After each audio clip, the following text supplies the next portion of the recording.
کیا آپ جانتے ہیں کہ ایک بادشاہ ایسا بھی گزرا ہے جو اپنے ہی خواب سے کانپ اٹھا تھا؟ کہانی کیا ہے آئیے سمجھتے ہیں۔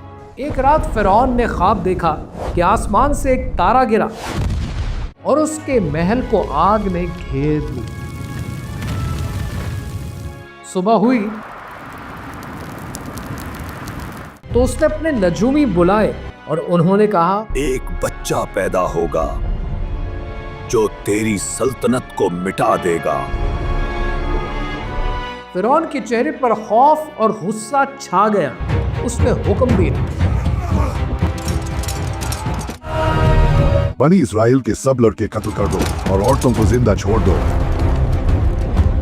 یوں زمین ماؤں کے آنسوؤں سے بھر گئی۔ معصوم بچوں کی چیخیں فضا میں گونجتی رہی۔ کچھ وقت گزرا تو درباریوں نے عرض کیا، اے بادشاہ، اگر سب لڑکے مار ڈالے گئے تو ہمارے کام کون کرے گا؟ فرعون نے غرور سے کہا، 1 سال قتل کرو، اگلا سال چھوڑ دو۔ یہ بات تفسیر ابن کثیر میں مرکوز ہے۔ اسی سال جس میں قتل روک دیا گیا، حضرت ہارون علیہ السلام پیدا ہوئے۔ فرعون سمجھ رہا تھا کہ اس نے ہر راستہ بند کر دیا ہے، مگر قدرت کا فیصلہ کچھ اور ہی تھا۔ اسی سال قتل کا حکم تھا اور اسی سال حضرت موسیٰ علیہ السلام پیدا ہوئے۔ اللہ نے حضرت موسیٰ علیہ السلام کی ماں کے دل میں الہام ڈالا، جب خوف محسوس کرو تو اسے دریا میں ڈال دو، ہم اسے واپس لوٹائیں گے اور اسے رسول بنائیں گے۔ صندوق دریا میں بہتا رہا اور جا لگا فرعون کے محل کے کنارے۔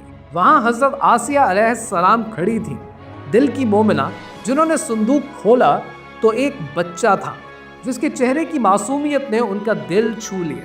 انہوں نے کہا، یہ بچہ میری آنکھوں کی ٹھنڈک ہے، اسے قتل نہ کرو، شاید یہ ہمیں فائدہ دے یا ہم اسے اپنا بیٹا بنا لیں۔